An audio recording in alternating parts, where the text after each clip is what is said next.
আসসালামু আলাইকুম। দুপুরের শীর্ষ সংবাদে স্বাগত জানাচ্ছি আমি শাহনাজ পারভীন। বাংলাদেশ সবার, কোনো একক গোষ্ঠীর নয় তারেক রহমান। মিয়ানমার পরিস্থিতি নিয়ে জাতিসংঘের দূতের সঙ্গে প্রধান উপদেষ্টার বৈঠক। ভাসানী সেতু উদ্বোধনের পরের দিনই বৈদ্যুতিক লাইনের কেবল চুরি। বাংলাদেশের সফর বাতিল ইতালির প্রধানমন্ত্রীর। অতিরিক্ত পুলিশ সুপার শচীন গ্রেফতার। 25 আগস্টের মধ্যে ব্যালট বাক্সের হিসেব চেয়েছে ইসি। মধ্যরাতে বুয়েট শিক্ষার্থীদের বিক্ষোভ। এএসপির বাসায় চাঁদাবাজির অভিযোগে যুবলীগ নেতা গ্রেফতার। মার্কিন ব্রিগেডিয়ার জেনারেল হলেন বাংলাদেশি বংশোদ্ভূত শরীফুল। কুমিল্লায় ধর্ষণের অভিযোগে সমন্বয়কের বিরুদ্ধে মামলা। মেহেরপুর সীমান্ত থেকে বাংলাদেশিকে ধরে নিয়ে গেছে বিএসএফ। 7 জেলায় 60 কিলোমিটার বেগে ঝড় ও বজ্রসহ বৃষ্টির আভাস। রাষ্ট্রীয় সন্ত্রাসবাদে মৃত্যুপুরী কাশ্মীর। এবং ভারতীয় ট্রাক চালকদের জন্য ভিসা বন্ধ করল যুক্তরাষ্ট্র। শুনছিলেন শিরোনাম, এবার বিস্তারিত। বাংলাদেশের জাতীয়তাবাদী দল বিএনপির ভারপ্রাপ্ত চেয়ারম্যান তারেক রহমান বলেছেন, বাংলাদেশ কোনো একক ব্যক্তি, গোষ্ঠী বা দলের সম্পত্তি নয়, এটি আমাদের সবার। বৃহস্পতিবার রাতে ফেসবুকে দেওয়া এক স্ট্যাটাসে তিনি এসব কথা বলেন। স্ট্যাটাসের সঙ্গে কয়েকটি ছবি শেয়ার করেন তিনি। তারেক রহমান লেখেন, নাগরিকের পরিচয় দল, ধর্ম বা বিশ্বাসের উপর নয়, বরং বাংলাদেশি হওয়ার গর্ব করাই হওয়া উচিত। প্রতিটি নাগরিকের সমান অধিকার নিশ্চিত করাই বিএনপির রাজনৈতিক দর্শনের ভিত্তি। তিনি বলেন, কাউকে যেন রাজনৈতিক পরিচয়ের আড়ালে নিরাপত্তা খুঁজতে না হয়। ধর্মীয় বা দলীয় পরিচয় কাউকে আইনের ঊর্ধ্বে তুলতে পারে না। গণতন্ত্র ও আইনের শাসনের মাধ্যমে সকল নাগরিকের নিরাপত্তা ও মর্যাদা নিশ্চিত সম্ভব। মিয়ানমারে মানবাধিকার পরিস্থিতি নিয়ে বাংলাদেশের প্রধান উপদেষ্টা অধ্যাপক মোহাম্মদ ইউনূসের সঙ্গে সৌজন্য সাক্ষাৎ করেছেন জাতিসংঘের বিশেষ প্রতিবেদক টম অ্যান্ড্রুজ। এ সময় রোহিঙ্গা সংকট নিয়ে আলোচনা করেন তারা। প্রধান উপদেষ্টার নেতৃত্বের প্রশংসা করে টম অ্যান্ড্রুজ বলেন, আন্তর্জাতিক অঙ্গনে রোহিঙ্গা ইস্যুটিকে অগ্রাধিকার দেওয়ার ক্ষেত্রে তার ভূমিকা অত্যন্ত গুরুত্বপূর্ণ।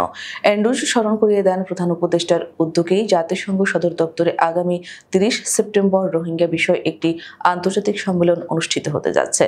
রোহিঙ্গাদের আশ্রয় ও সহায়তা দেওয়ার জন্য বাংলাদেশ এবং দীর্ঘমেয়াদী সমাধানের আশাকে বাঁচিয়ে রাখার জন্য ডক্টর ইউনূসের প্রতি বিশ্ব কৃতজ্ঞ বলেও মন্তব্য করেন তিনি। দীর্ঘ প্রতীক্ষার পর গাইবান্ধা ও কুড়িগ্রামের মানুষের জন্য খুলে যাওয়া মাওলানা ভাসানী সেতু উদ্বোধনের পর তিনি অন্ধকারে ডুবে গেছে। সেতুর প্রায় 300 মিটার আন্ডারগ্রাউন্ড বৈদ্যুতিক তার চুরি হয়ে যাওয়ায় ল্যাম্প পোস্টগুলো এখন নিস্তব্ধ অন্ধকারে। বৃহস্পতিবার সন্ধ্যায় সেতুর লাইট চালু করতে গিয়ে বিষয়টি প্রথম নজরে আসে। দেখা যায় কোনো বাতি জ্বলছে না। পরে অনুসন্ধানে জানা যায়, সেতুর হরিপুর পয়েন্ট থেকে নেওয়া বৈদ্যুতিক সংযোগের তার কেটে নিয়ে গেছে দুর্বৃত্তরা। রাত 10:30টার দিকে বিষয়টি নিশ্চিত করেন উপজেলা প্রকৌশল অধিদপ্তরের উপসহকারী প্রকৌশলী মাহবুবুর রহমান মিলন। তিনি জানান, বৈদ্যুতিক কেবল চুরির কারণে সংযোগ চালু করা সম্ভব হয়নি। পুরো সেতু এলাকা এখন অন্ধকারে। মাত্র একদিন আগেই 20 আগস্ট দুপুর 12:45 সেতুটি আনুষ্ঠানিকভাবে উদ্বোধন করেন। শেষ মুহূর্তে বাতিল হয়ে গেল ইতালির প্রধানমন্ত্রী জর্জিয়া মেলোনির বহুল প্রত্যাশিত ঢাকা সফর। ইউক্রেন যুদ্ধ নিয়ে যুক্তরাষ্ট্র ও রাশিয়ার মধ্যে চলমান সংলাপকে কেন্দ্র করে ন্যাটো মিত্রদের সঙ্গে ব্যস্ত সূচির কারণে এশিয়া 5টি দেশে সফরের পুরো কর্মসূচি আপাতত স্থগিত করেছেন তিনি। গতকাল বৃহস্পতিবার সন্ধ্যায় পররাষ্ট্র মন্ত্রণালয়ের একটি নির্ভরযোগ্য সূত্র এ তথ্য নিশ্চিত করেছে।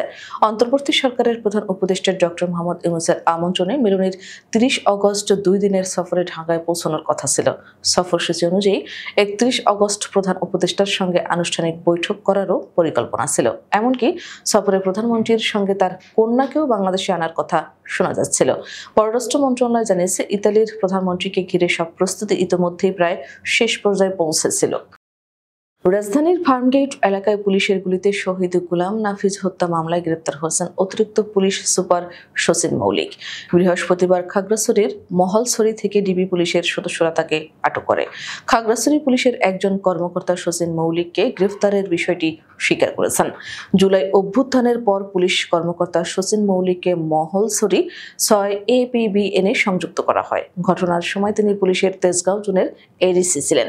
তার বিরুদ্ধে আন্তর্জাতিক অপরাধ ট্রাইব্যুনালে চলমান সংশ্লিষ্ট হত্যার ঘটনায় গ্রেফতারি পরোয়ানা জারি হয়। আগামী 25 আগস্টের মধ্যে ব্যালট বাক্সের হিসেবে দিতে মাঠ কর্মকর্তাদের নির্দেশ দিয়েছে নির্বাচন কমিশন। একই সঙ্গে মাঠ কার্যালয়ের গোডাউন খালি করতেও বলা হয়েছে। ইসি সচিব আক্তার আহমেদ ইতিমধ্যে নির্দেশনাটি সব আঞ্চলিক নির্বাচন কর্মকর্তাদের পাঠিয়েছেন। নির্দেশনায় বলা হয়েছে, ব্যবহার উপযোগী ব্যালট বাক্সের হালনাগাদ হিসেব আগামী 25 আগস্টের মধ্যে নির্বাচন পরিচালনা এক অধিশাখায় প্রেরণ করতে হবে। এছাড়া আগামী জাতীয় সংসদ নির্বাচনের মালামাল সুষ্ঠুভাবে সংরক্ষণের জন্য গোডাউনে পর্যাপ্ত জায়গা খালি রাখতে মালামাল স্থানান্তরের জন্য প্রয়োজনীয় বরাদ্দের চাহিদাও পাঠাতে বলেছে ইসি কর্মকর্তারা বলছেন, ত্রয়োদশ জাতীয় সংসদ নির্বাচনের কেনাকাটা শুরু হয়েছে। সেপ্টেম্বরের মধ্যে সব উপকরণ কেনা শেষ করতে চায় কমিশন। ডিপ্লোমা ইঞ্জিনিয়ারদের 7 দফা দাবির বিরুদ্ধে বাংলাদেশ প্রকৌশল বিশ্ববিদ্যালয়ের শিক্ষার্থীরা বিক্ষোভ মিছিল করেছে। বৃহস্পতিবার রাতে বুয়েটের শহীদ মিনার থেকে শুরু হওয়া এই মিছিল কেন্দ্রীয় শহীদ মিনার হয়ে টিএসসি দোয়েল চত্বর ঘুরে শেষ হয়। সংবাদ সম্মেলনে শিক্ষার্থীরা বলেন, দেশে আবারও কোটা প্রথা চালু করতে চায় ডিপ্লোমা ইঞ্জিনিয়াররা, কিন্তু তারা কোনো ইঞ্জিনিয়ার নয় বলে দাবি বুয়েট শিক্ষার্থীদের। ডিপ্লোমা ইঞ্জিনিয়ারদের 7 দফা দাবি অযৌক্তিক বলেও মন্তব্য করেন তারা।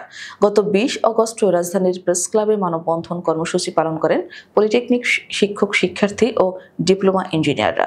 সেখানে উপসহকারী প্রকৌশলী থেকে সহকারী প্রকৌশলী পদে 50% পদোন্নতি সহ 7 দফা দাবি জানান তারা। পটুয়াখালীর বাউফলের সহকারী পুলিশ সুপারের বাসায় চাঁদাবাজি ও ভাঙচুরের অভিযোগে যুবলীগের এক নেতাকে গ্রেপ্তার করেছে পুলিশ। শুক্রবার সকালে তাকে আদালতে সোপর্দ করা হয়েছে। গ্রেপ্তারকৃত যুবলীগ নেতা কাবিল মৃধা নওমালা ইউনিয়ন যুবলীগের সহসভাপতি ও বট কাজল গ্রামের মৃত রুস্তম আলী মৃধার ছেলে। বাংলাদেশি বংশোদ্ভূত কর্নেল শরীফুল খান মার্কিন সামরিক বাহিনীর ইতিহাসে এক নতুন মাইলফলক স্থাপন করেছেন। তিনি মার্কিন বিমান বাহিনীর একজন ব্রিগেডিয়ার জেনারেল হিসেবে পদোন্নতি পেয়েছেন। এই পদে উন্নীত হওয়ার মাধ্যমে তিনি মার্কিন সামরিক বাহিনীতে সর্বোচ্চ পদে থাকা বাংলাদেশি বংশোদ্ভূত কর্মকর্তাদের মধ্যে একজন হয়েছেন। মার্কিন প্রেসিডেন্ট ডোনাল্ড ট্রাম্প গত জুনে যেসব সামরিক কর্মকর্তাকে মেজর জেনারেল ও ব্রিগেডিয়ার জেনারেল পদে পদোন্নতির জন্য মনোনীত করেছিলেন, তাদের মধ্যে শরীফুল খান একজন। কুমিল্লার তিতাসে এক তরুণীকে ধর্ষণের অভিযোগে নূর মোহাম্মদ নামের সাবেক সমন্বয়কের বিরুদ্ধে আদালতে মামলা হয়েছে। গতকাল বৃহস্পতিবার জেলার নারী ও শিশু নির্যাতন দমন ট্রাইব্যুনালে মামলাটি করেন ভুক্তভোগী তরুণী। আদালতে মামলাটি আমলে নিয়ে পুলিশ ব্যুরো অব ইনভেস্টিগেশনকে তদন্তের নির্দেশ দিয়েছেন। বাদীপক্ষের আইনজীবী মোহাম্মদ ওমর শরীফ এ তথ্য নিশ্চিত করেছেন। অভিযুক্ত নূর মোহাম্মদ জেলার তিতাস উপজেলার কালাচানকান্দি এলাকার আব্দুল আওয়ালের ছেলে। তিনি সম্প্রতি বিলুপ্ত হওয়া বৈষম্য বিরোধী ছাত্র আন্দোলনের কুমিল্লা জেলা কমিটির তিতাস উপজেলার সমন্বয়ক ছিলেন। মেহেরপুর সদর উপজেলার কুতুবপুর সীমান্ত থেকে ইকবাল হোসেন নামের এক কৃষককে ধরে নিয়ে গেছে ভারতীয় সীমান্তরক্ষী বাহিনী। বৃহস্পতিবার বিকেলে ভারতীয় সীমানায় অনুপ্রবেশের দায়ে তাকে ধরে নিয়ে যায় 56 BSF ব্যাটালিয়নের সদস্যরা। ইকবালের স্ত্রী ফেরদৌসী আরা জানান, দুপুরে মাঠে ধান লাগানোর কাজ করে বাড়িতে আসে। খাওয়া দাওয়া শেষে গরুর জন্য ঘাস কাটতে যায়। এক পর্যায়ে তিনি ভারতীয় সীমানার মধ্যে ঢুকে পড়েন। এ সময় ভারতীয় BSF সদস্যরা তাকে আটক করে বেধড়ক ও মারধর করে নিয়ে যায়। এখন পর্যন্ত তাকে ফেরত দেয়নি BSF। দেশের 7 জেলার উপর দিয়ে সর্বোচ্চ 60 কিলোমিটার বেগে ঝড় ও বজ্রসহ বৃষ্টির সম্ভাবনা রয়েছে। দেশের অভ্যন্তরীণ নদী বন্দরগুলোর জন্য সতর্কবার্তা দেওয়া হয়েছে। শুক্রবার আবহাওয়াবিদ ডক্টর মোহাম্মদ ওমর ফারুকের স্বাক্ষর করা বিজ্ঞপ্তিতে এ তথ্য জানানো হয়েছে। বিজ্ঞপ্তিতে বলা হয়, খুলনা, বরিশাল, পটুয়াখালী, নোয়াখালী, কুমিল্লা, চট্টগ্রাম এবং কক্সবাজার জেলার উপর দিয়ে দক্ষিণ অথবা দক্ষিণ পূর্ব দিক থেকে ঘন্টায় 45 থেকে 60 কিলোমিটার বেগে অস্থায়ীভাবে দমকা অথবা ঝোড়ো হাওয়া বয়ে যেতে পারে। সেই সঙ্গে বৃষ্টি অথবা বজ্রসহ বৃষ্টি হতে পারে। তাই এসব এলাকার নদী বন্দরগুলোকে 1 নম্বর সতর্ক সংকেত দেখাতে বলা হয়েছে। সামরিক দখলদারিত্বের অধীনে ভারতের নৃশংস নীতির মুখোমুখি কাশ্মীরিরা। গত ৩৭ বছরে অবিরাম ভারতীয় সন্ত্রাসবাদে গুম খুনের শিকার হওয়া কাশ্মীরিদের পাশাপাশি বিধবা নারী, এতিম শিশু এবং নির্যাতিত নারী পুরুষের মিছিল বেড়েই চলেছে।